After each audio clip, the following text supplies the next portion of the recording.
How did he get that nickname? How did he get Duck? Duck. Oh, wow. Well, so this is kind of a long story behind that. Like, we got time. We got time to do it. Like, there was this movie I used to watch, and it was like kind of one of my favorite movies. It's The Five Heartbeats. I don't know.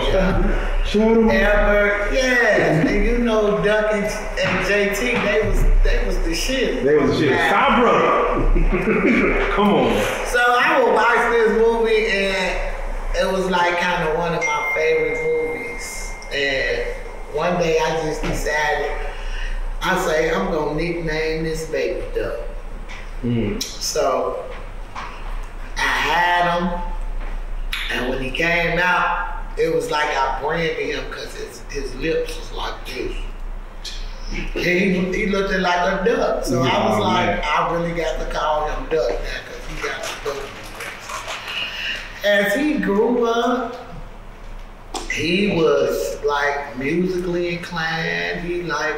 I listened to a lot of Silk and Jodeci. Talk about it. And High Five and Terry Campbell and Brandy and you know what I'm saying? That was the type of music that Anita Baker, like he would grow up listening to this music. So this little boy named Chris Brown came out. Talk about it. So Poppy. baby, that excuse me, miss song. And one day I came home, like way before I knew Duck was gonna make it in music. One day, like he would listen to all this song, like he was like 6, spelling it. He was probably 6, like 4 or 5, spelling out Usher Raymond, the song Nice and Slow. They called me US. Yeah. And he used to take his finger and do this little dance, and I used to be like, what the hell is you doing? And he'd get to singing like he thought he was a pop star or something. So I was driving one day. We was coming back from the center. See, I was born and raised in the low end of the Ivy Wells, which is located on 39. And from King Drive to Cottage Grove, like, and from 37 to 35th, it's like one big old development. And he would get on the stage like as a kid and dance on all the like big timers and Lil Wayne. Like he would just take over the stage, and I would be in the crowd watching him, and I could hear people like, "Who is shouting in the number 7 jersey? He taking over the stage." So this was just Duck, and this was before 63rd. I just want to elaborate how Duck was musically before we moved on 63rd. So one day I'm driving, and the song My First Love came on by Avon and Kiki. So I'm driving, and I got my friend sitting next to me, and I got Will, I think I got Duck. I couldn't even remember because I got a lot of kids now. But my man don't go back to who was in the car. I just knew Duck was in the car.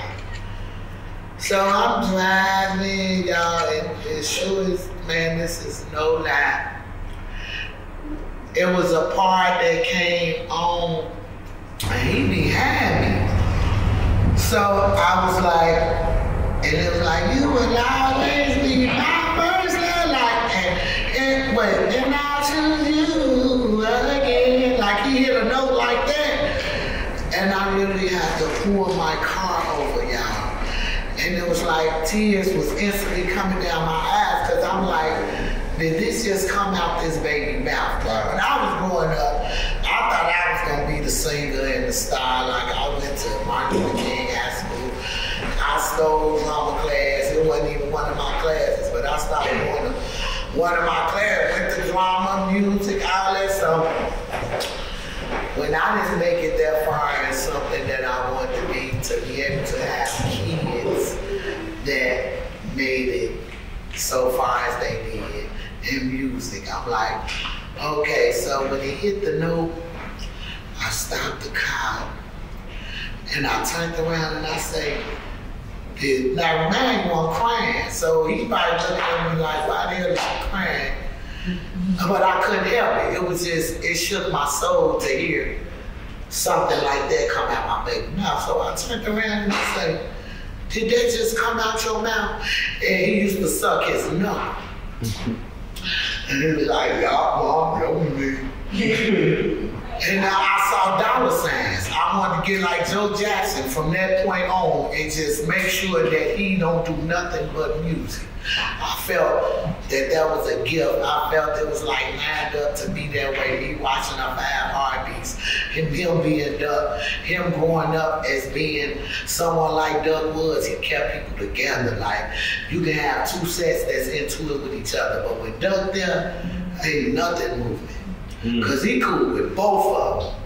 But if he there, ain't nothing finna shake. That's how they respected him enough.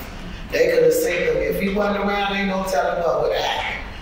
But when I realized that that boy could sing, now this was way before the rap. We used to have ciphers in the basement. They used to play the duds and talk about, well, yo, mama ain't did this and yo, cause there was literally like 17 of us in a 3-bedroom apartment, okay? So we had, and these all my granny kids and her grandkids, and we had the ciphers, and they playing the duds and talking about what's on. So Chris Brown came out, and them damn G-Unit tank tops came out.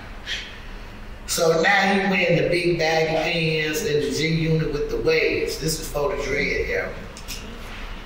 So now you think he Chris Brown. My cousin was actually the first person to ever pay him to perform, right? See, and this I knew he wasn't shy. He just not gonna work for free. So my cousin knew he could sing and was like, knew he liked Chris, and she like, Doug, come on. He about 12 now. Come on, Doug. Do Chris Brown. So he like, nah, I ain't gonna do it.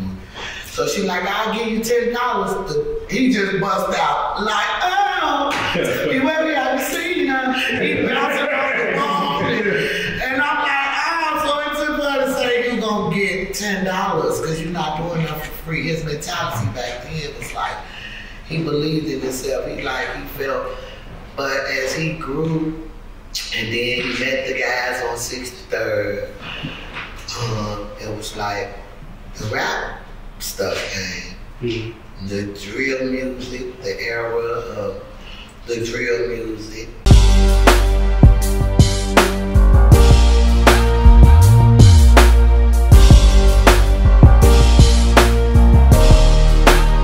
Shout out Reallyfe Street Starz, nigga.